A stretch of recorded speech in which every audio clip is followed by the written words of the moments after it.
Salut à tous, bienvenue dans cette nouvelle session d'entraînement à la maison. Aujourd'hui au niveau du matériel, bam, vous allez avoir besoin d'un mur dégagé de tout objet, d'un poids, qu'il s'agisse d'une bouteille d'eau, d'une kettlebell ou d'une haltère. Ensuite d'une chaise pour l'option et enfin d'un tapis de sol. Pour les plus chanceux d'entre vous qui possèdent à la maison une barre d'haltérophilie et qui ont un espace dégagé pour l'utiliser, vous pouvez aujourd'hui 40 kg maximum pour les hommes, 25 kg maximum pour les femmes. Pour l'échauffement aujourd'hui, vous allez avoir besoin de votre mur dégagé, de votre tapis de sol et de votre kettlebell ou de votre poids disponible chez vous.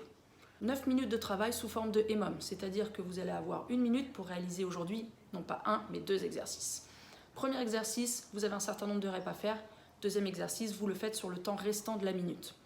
Donc, pour le premier créneau, vous allez devoir faire 8 kettlebell swing US, hauteur des épaules. Le reste du temps sur la minute, vous mettez au sol maximum de back extension, position de Superman, je lève les bras et les jambes.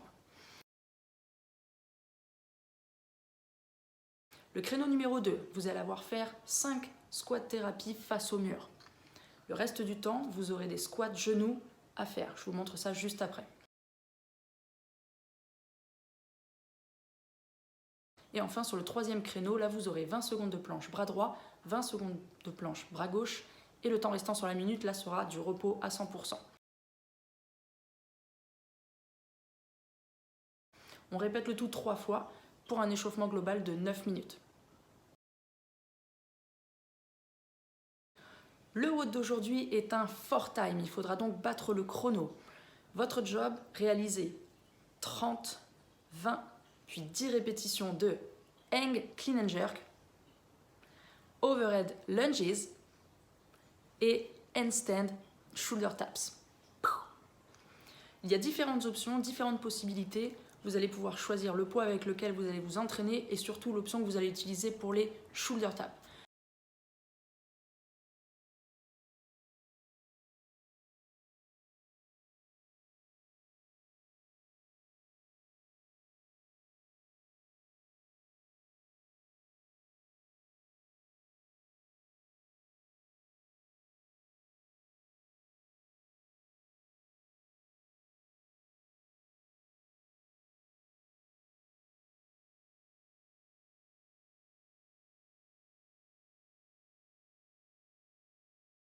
Ok, il est temps de passer au renforcement musculaire. Pour cette dernière partie de l'entraînement, privilégiez la qualité plutôt que la vitesse. Okay, allez chercher des bonnes sensations et placez-vous correctement sur les mouvements. Non pas qu'il ne fallait pas le faire avant, mais maintenant prenez vraiment votre temps.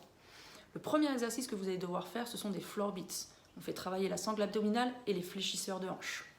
Deuxième exercice que vous allez réaliser, ce sont des tirages sous votre table. D'accord ? Si vous avez la chance d'avoir une paire d'anneaux ou une barre de traction, vous pouvez aussi faire cet exercice-là à la place.